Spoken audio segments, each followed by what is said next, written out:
Food is very expensive in Nigeria. Common sense should tell us that when something is expensive, it means you will make money from it, right? How come that even though food is expensive, we still don't want to go into the business of getting that food available? It's either there is something with our knowledge of the system, or we have decided not to see the opportunity in the system. And my job today is to show you guys that yes, there is a lot of challenges as far as agriculture in Nigeria is concerned. However, it depends on how you choose to see it. It's a privilege to be here and to talk to you guys on something that is very important to me. I am a technology person. So some people are wondering, why are they bringing technology person to talk to Agric people, right? But I don't see anything you want to do today that you would not involve technology in it. Also, I want to thank my team, Davis and Godfrey, for joining me here today.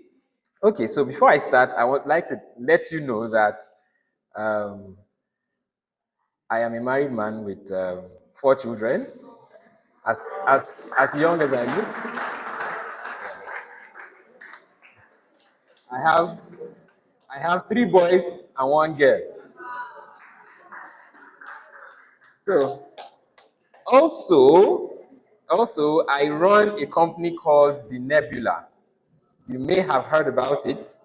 What we do is that we are a virtual workspace for people who want to come into tech or who are already in tech and they want to grow while making money.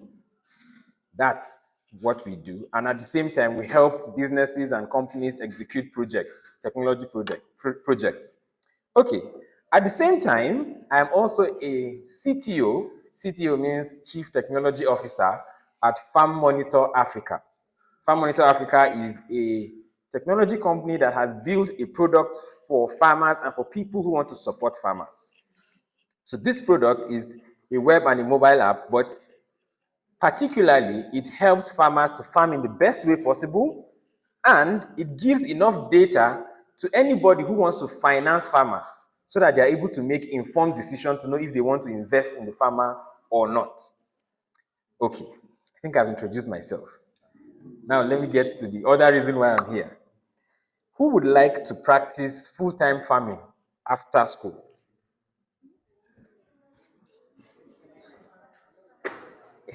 It's like I'm in the wrong faculty.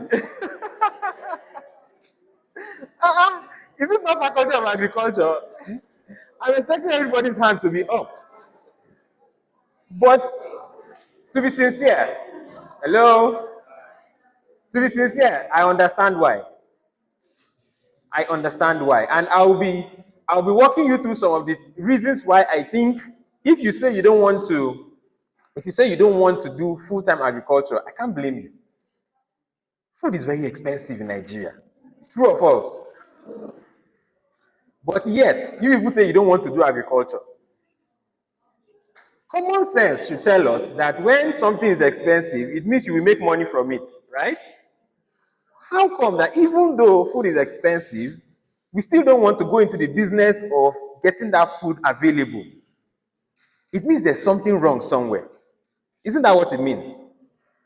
Okay. Statistics says that 21.5% of Nigerian youth, only 21.5% would agree to go into full-time agriculture. That means if you gather 10 people and say, who wants to do Agric? Only 2 people will raise their hand. And I think what we got here confirms that, correct? Okay. Here are some of the reasons why you guys don't want to go into agriculture. Statistics has it that in Nigeria, if you farm maize and you make 2 bags in Nigeria, if you go to South Africa, you make 5 bags on the same plot of land. Did somebody say why? I don't know. But we'll find out. Here's another thing. In India, the number of tractors they have, if you divide it by the number of farmers, it will be that you have 400 farmers to one tractor. Do you know how many farmers in Nigeria are sharing one tractor? Who can guess? Just guess. Okay, it's not that bad. It's not up to 10,000. But it's 2,700. 2,700 farmers to one tractor. Let's say that these 2,700 farmers want to use this tractor this year. How long do you think it will take them before that tractor will go round? Maybe next season. In Nigeria, we are told, or research has it, that root crops, fruits and vegetables, we waste 40% of it. We waste 40% of yam, potato, cassava, tomato, all those fruits, roots, vegetables. 40% of what we produce, we waste it. And yet, food is expensive. Don't you think there's a problem in Nigeria? Fish, they say we are wasting 35% of our fish. Whether it is that they produced the fish and nobody was there to buy, or the fish was produced and it spoiled, whatever the reason was, we waste 35% of the fish that we produce in Nigeria. I'm still giving you reasons why you don't want to go into agriculture. That's part of why I'm here. In Nigeria, the amount of land that we can irrigate, you guys know that if you farm in the rainy season and you farm in the dry season and irrigate, which one do you get more harvest on? Dry season with irrigation, right? Good. So it should make sense that you should do dry season and irrigate, correct? In Nigeria, we are only using 5% of our irrigable land. Meaning that out of all the amount of land that we can do irrigation on in Nigeria, we are only irrigating on 5% of it. However, if you go to countries like Egypt or Israel, the only thing they do is irrigation. Who is aware of this? The only thing Israel does, as far as agriculture is concerned, is irrigation. Do you know why? They're actually living in the desert. Because the rain there is insignificant. And those countries are doing way better than Nigeria. With all our rainfall and all our land, those guys are doing better than us. Let's not talk about insecurity in Nigeria. That one is a topic of its own. People that they have farms, but they can't go and farm there. Or people who have farmed, but something came and ate the thing they farmed. It's another sad story, but let's just leave that. So do you now see why food is expensive? Yet, you people don't want to go into agriculture. When they tell you that this particular thing is expensive, normally we feel like it's a time to go into that business because somehow, you will make a lot of money from that business. It means that it's one of two things. It's either there is something with our knowledge of the system, or we have decided not to see the opportunity in the system. And my job today is to show you guys that yes, there is a lot of problem as far as, let me not call it problems, challenges as far as agriculture in Nigeria is concerned. However, it depends on how you choose to see it. I could come and write letter 6 here, right? If I come and, this is how we write 6, right? And if I ask you, what did I write? You say, what did I write? You say, it's 6, number 6. I said letter 6, number 6, right? If I turn it upside down, what does it become? Thank you. That is how it is with everything in life. Somebody comes to a place like Nigeria, and we that are in Nigeria, all we are seeing is the things that are not working. Just like I just showed you about 5 or 6 things that are not working in the agricultural sector in Nigeria. Do you know that there are people coming into Nigeria because of Agric? because they are choosing to see these challenges as opportunities. I'm going to be walking you through a few things that even if you choose to go into agriculture in Nigeria, I can guarantee you that you will do very well. And I'm going to give you practical things that you can actually do. Some of them may not involve you going to the farm directly, but bulk of it is going to involve you supporting the people who are currently farming so that they can get as much profit as possible while you yourself, you are making money from the process. Do we understand? Okay. So if you have a note, I think this is a good time to start taking notes. Sorry. Okay. So like I said, at this point, I'm going to be saying some things, and I'm giving you practical things you can actually do. Our parents in the village, they are used to farming, and they do it as best as they can.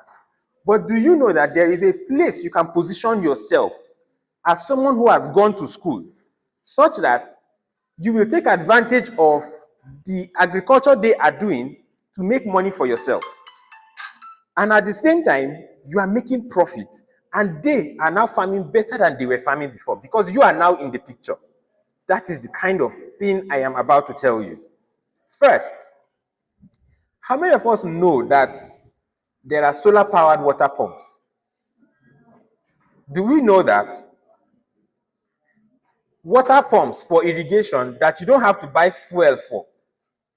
Do you know that you can decide that you are a supplier of these kinds of gadgets? Now, there are many other gadgets like that. And if you decide and position yourself and say, okay, I will be the person who supplies innovative farming gadgets to people who are farming. I choose not to farm, but I know that I can get gadgets that will help them farm better. You decide that you will do two things. One, you will make this gadget available.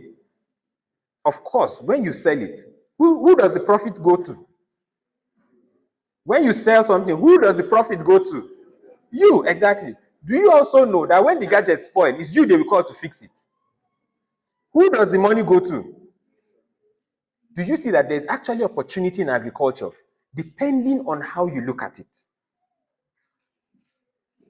Secondly, you can decide that you will be someone who provides market linkage. This is what this means.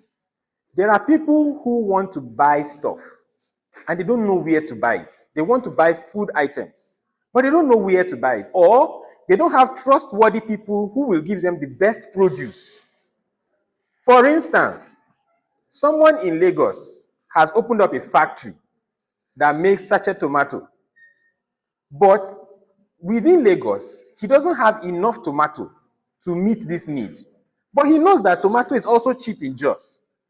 But if he comes to Jos, he may not get the best deal. But he decides, you now decide that you will be that middle person in between the factory man in Lagos and the farmer in Jos. And you position yourself such that every time a transaction passes, whenever money passes and tomato passes, you make money from it. This thing I just said, you don't need 1 naira to start. You just need to be a little bit smart and decide that you will make as many friends as possible. That's all you need. Just make friends. Somebody will know somebody who knows somebody who is looking for something that they sell in Jos, and you will sell it neatly and make a profit on it without owning that thing. Do you know that you've solved two people's problem? You've solved the problem of the farmer whose tomato would have wasted if nobody bought it. You've also solved the problem of the factory owner in Lagos who needed tomato for his factory. Let's go ahead. There are a lot of greenhouses springing up all over now. I'm not an expert at greenhouse management, but I know that you need an expert to set up a greenhouse. Am I correct, sir? Great. How about you learn how to set up greenhouses? Decide that you will learn it, and you get many of these things, you can actually learn them on YouTube. Hope we know that. You can start the process on YouTube, and the next time somebody says, I'm looking for who will set up a greenhouse, you say, yes, I can do it. You start the process, you look for someone who has been doing it for a long time and tell him, please, come and join me, let's run this one together. You give him small change at the end of the day, but it is your market. The next one you are doing, if you choose to call the expert, you will call him. If not, by that time, you've already known how this thing is done. Greenhouses are things that need to be managed and maintained. Secondly, it's not only greenhouses. There are new things that are happening now. Have you heard of, I think they call it vertical farming? Have you heard of it? Where it is farm, but instead of farming on horizontal land, you are farming on vertical land. So you've created a land here, created another land here, created another land here, and you have decided that you will plant on that level. So you are increasing land upward instead of horizontally. Those are things that you can learn how to set up and set it up for people. Find out the profit margin on these things. How much profit do people make from it? Use that information to sell your market. Now, I'm saying this because all these things are technology related. I'm a technology person, and I like when I see things being done with technology. And that's why you notice that almost everything I'll be telling you here may not require you to, by yourself, be the owner of the farm, but you are helping every other person who is farming. And in the long run, you are already in agriculture. You are doing full-time agriculture, but you are a tech person. Do you guys understand? Another thing you can do is decide that you're going to go into post-harvest processing and packaging. Post-harvest processing and packaging is a big name.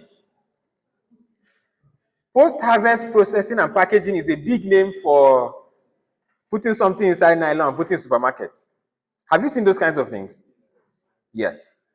You will notice that those things sell more expensive than the one you buy in the market. But do you know that it's the same one in the market that they brought to the supermarket? Yes. And it depends on where you go and put your product.